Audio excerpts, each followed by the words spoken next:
नाज़िन हैदराबाद जे town मियां सरफराज में अनोखा कारनामा साम्हूं आया आहिनि। टाउन में केतिरनि ई डिपार्टमेंट्स में 17 ग्रेड जी जाइ ते 1 खां 4 ग्रेड जा मुलाज़िम मुक़रर कया विया आहिनि। इन हवाले सां अपडेट वठूं था सलीम मलाका। सलीम, छा वधीक अपडेट आहे? जी बिल्कुल, अंधेर नंगरी चरबट राजा बिल्कुल ईअं ई असांखे टाउन मियां सरफराज में ॾिसण में अचे थो पियो, जिते 17 ऐं 16 ग्रेड जी जेके पोस्टियूं आहिनि उन्हनि ते ग्रेड 1 खां 4 जा जेके मुलाज़िम उन्हनि खे मुक़ररु कयो वियो आहे।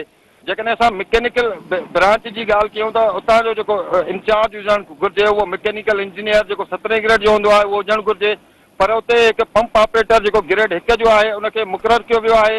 जॾहिं त जेको आहे 1% प्रॉपर्टी टैक्स ते ग्रेड 1 जो जेको आहे इमरान शाह, ग्रेड 2 जो अब्दुल कयूं मुक़ररु कयो वियो आहे। जॾहिं त इहा जेका पोस्ट आहे उहा 16 ग्रेड जी आहे। अवेर समन जेको टाउन चेयरमैन जो PA ऐं मीट इंचार्ज आहे, बुनियादी तौर ते हिकु ग्रेड जो मुलाज़िम आहे, जॾहिं त हीअ जेका मीट इंचार्ज जी जेका पोस्ट आहे उहा 17 ग्रेड जी आहे।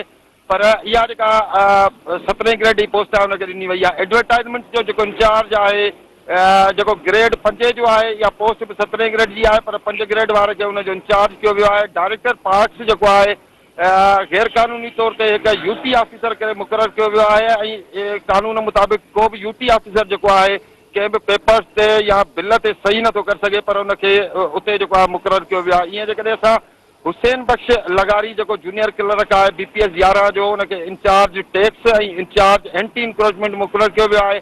जॾहिं त चेयरमैन बिलाल मुस्तफ़ा जेको आहे उन जेको आहे हिनखे 21/6/2024 ते जेको आहे हिन ते करप्शन जा इल्ज़ाम हणी हिन जे ख़िलाफ़ इंक्वायरी जो हुकुम ॾिनो हुयो, पर हुनखे ॿीहर मुक़ररु कयो वियो आहे।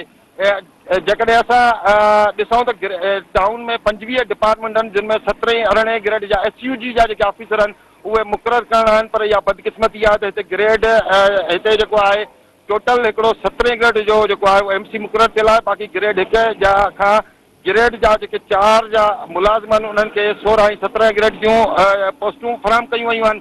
ईअं ई 2.5 सालनि में को बि मुस्तक़िल बुनियादनि ते अकाउंटेंट मुक़ररु न कयो वियो आहे। UT ऑफिसर खे मुक़ररु करे उन खां सयूं करायूं पयूं वञनि। जी, वॾी महिरबानी सलीम अपडेट ॾियण जे लाइ।